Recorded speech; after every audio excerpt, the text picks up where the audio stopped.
Chapter 9, The Longest Journey. Anita's journey to transplant has been a very long one, with huge bumps and milestones to cross. After her second child, Anita was diagnosed with heart failure. That child, her daughter, was born at 1 pound, and it was a miracle that she survived. She is now 10 years old. Anita is my hero, truly. We have known each other for over a year, and her strength, faith, and courage kept me focused on my own personal transplant journey and on helping others.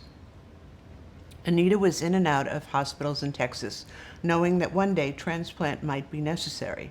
At the age of 40, she was placed on the heart transplant list in Houston. Unfortunately, it was found that Anita had high antibodies, which make transplant almost impossible. They were so high, in fact, that she was eventually taken off the list.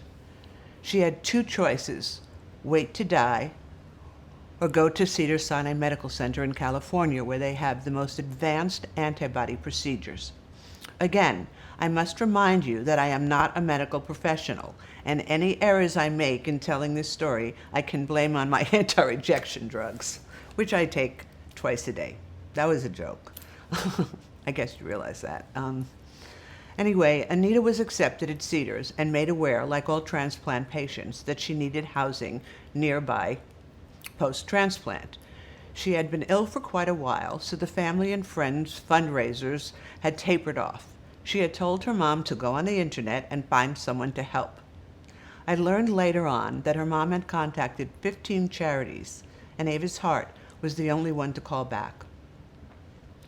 I was able to procure a grant post-transplant for housing for her and her family. No one could have predicted how long this journey was going to take. By the time Anita arrived at Cedars, she had become so ill that she wasn't strong enough for any treatments. She now had only one choice: get a total artificial heart, get treated for 3 months afterwards to lower her antibodies, and then get put back on the transplant list. I was with Anita one night before she received her artificial heart. We had become friends and a strong support team for each other. She told me that she really did not want to get the artificial heart, that she could make her peace with God. Her husband and her 2 children could not accept her decision. They begged her to choose life no matter what. Anita is a very small, tiny woman, and she was able to get into a clinical trial for a smaller device that had been successful on 2 other petite women. When it comes to hearts, real or mechanical, size matters. There is only so much room inside the chest, and Anita needed a small device. Anita received her artificial heart. After weeks and weeks of being at Cedars, she was allowed to go to her post-transplant housing. When a mechanical heart patient leaves the hospital, they go home tethered to what is called a freedom driver. It is a smaller version of the machine used in the hospital, packed into what looks like a small rolling suitcase, which enables the patient to live a half-normal life. She decorated hers with, sequins and flowers, and it was really beautiful. It is hooked onto the patient by tubes that connect the pump inside of the machine with the artificial heart inside of the patient. Anita has a great sense of humor and named her machine Tink, after Tinkerbell, and adorned it with ribbons to delight her daughter. You can hear the mechanical pump in it beating every second. One of the nights Anita had to spend in the hospital, there were so many, she shared with me that her 10-year-old daughter, who at home slept in the same room with her, told her she could not sleep because she didn't hear the beating heart, signaling to her that her mom was still alive. While at home with her device, Anita was able to function as a mom, to a degree anyway. She could cook and shop and spend time with her children. Since no one was really able to say how long she would need to stay in California, her husband had been flying back and forth, alternating with her mom and sister flying back and forth to take care of her and the kids. Her artificial heart required her to have a caretaker with her 24/7 in case of emergency with the device.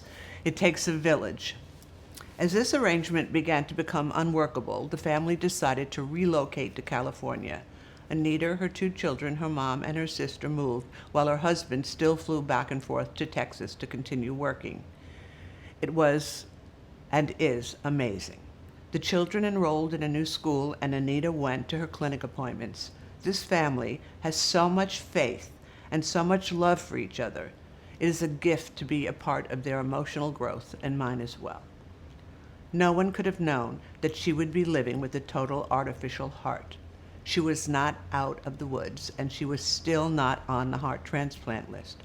Her antibodies were too high, and one can't get placed on the list until living with the artificial heart for at least 3 months anyway. Eventually, her doctors decided that the Freedom Driver was not working well enough, and Anita had to return to the larger machine in the hospital. That was a difficult day. She was still not listed because her antibodies were too high. So for 5 months, she lived in the hospital watching numerous transplant patients come in, wait, get their transplants, and go home. She passed her 1-year mark with the total artificial heart inside of her body. Finally, she was well enough to get put back onto the list. On July 1st, 2015, I received a call early in the morning. It was Anita. She was getting a new heart. I arrived before her family, and there was so much excitement on the hospital floor. The nurses, the doctors, everyone who worked there who had known and loved Anita for a year. Her family arrived, and I was so happy to see all the love and support around her, but I also knew that in the end she was being wheeled into that operating room alone. She would be the one to fight for her life. She knew it had come from her and from God. I was with her and her family when we all said a prayer for her. Before going into surgery, she stopped us all and said, "I want to pray right now for my donor family, who today is in such mourning and grief. Although we are celebrating my gift, we cannot forget their pain."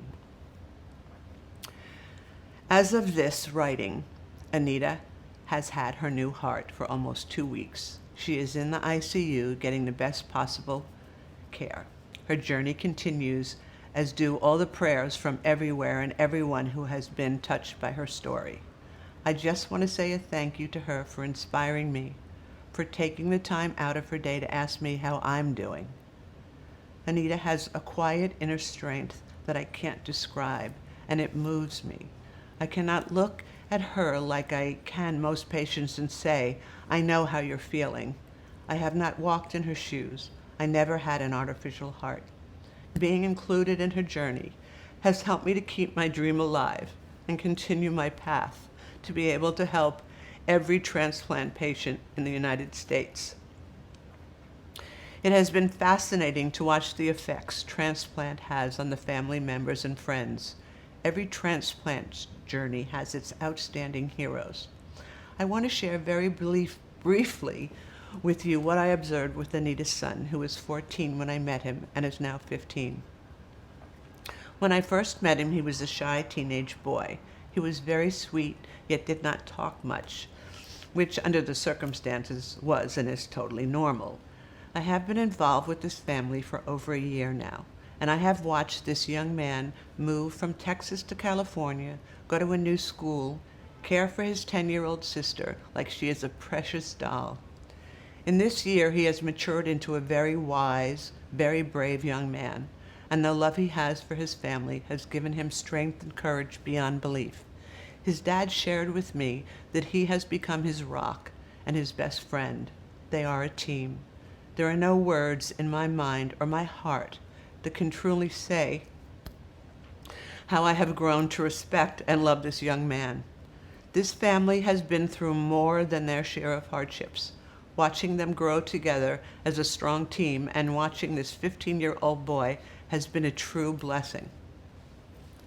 As Elizabeth Gilbert once said, "The women whom I love and admire for their strength and grace did not get that way because shit worked out. They got that way because shit went wrong, and they handled it. They handled it in 1,000 different ways on 1,000 different days, but they handled it. These women are my superheroes."